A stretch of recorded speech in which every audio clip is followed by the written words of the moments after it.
El intérprete, Juan José Saer.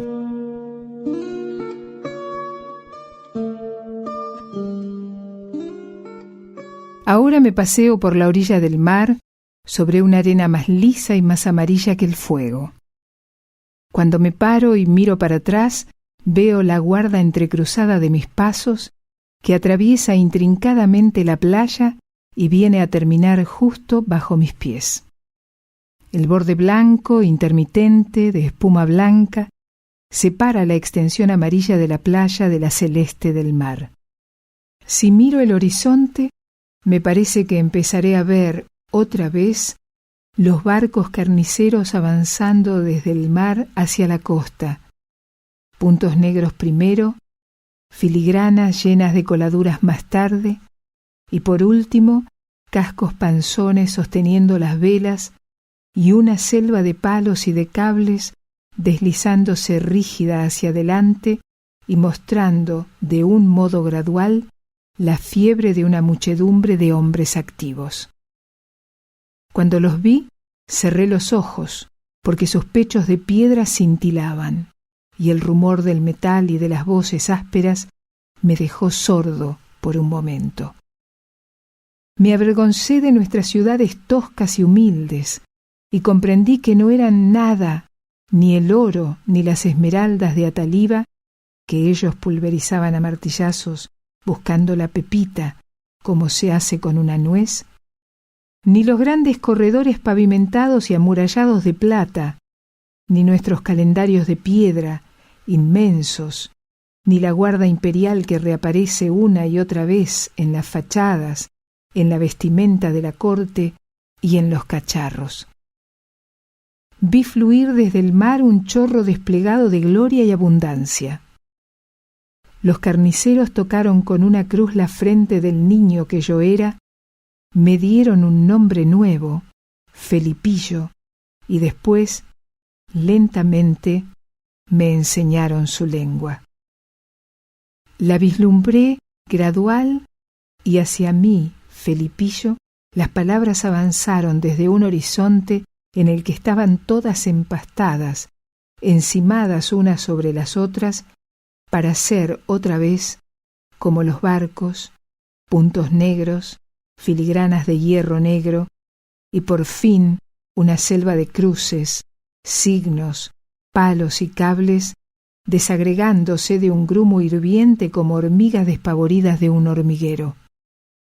Entonces dejé de ser la criatura desnuda en cuyos ojos destelló el metal de las armaduras y en cuyos oídos resonó por primera vez el estruendo de las velas, y empecé a ser Felipillo, el hombre dotado de una lengua doble como la de las víboras. De mi boca sale ya la bendición, ya el veneno, ya la palabra antigua con que mi madre me llamaba al atardecer, entre las fogatas y el humo y el olor a comida que flotaba en las calles de la ciudad rojiza, ya esos sonidos que repercuten en mí como en un pozo seco y sin fondo.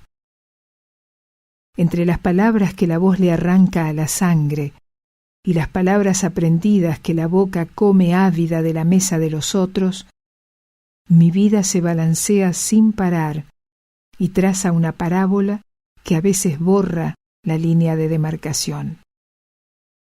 Me siento como atravesando una región en la que hay zonas diurnas y nocturnas, alternadamente, como el gallo que canta a deshora, como el bufón que improvisaba para Ataliba, entre la risa de la corte, una canción que no estaba hecha de palabras, sino únicamente de ruido.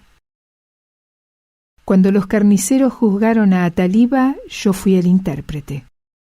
Las palabras pasaban por mí como pasa la voz del Dios por el sacerdote antes de llegar al pueblo. Yo fui la línea de blancura inestable, agitada, que separó los dos ejércitos formidables como la franja de espuma separa la arena amarilla del mar, y mi cuerpo, el telar afiebrado, donde se tejió el destino de una muchedumbre, con la aguja doble de mi lengua. Las palabras salían como flechas y se clavaban en mí resonando. ¿Entendí lo mismo que me dijeron? ¿Devolví lo mismo que recibí?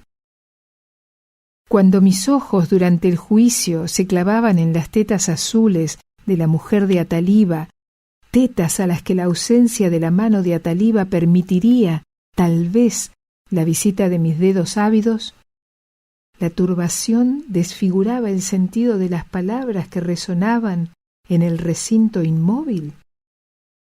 De una cosa estoy seguro, de que mi lengua fue como la bandeja doble sobre cuyos platos elásticos se asentaban cómodamente la mentira y la conspiración.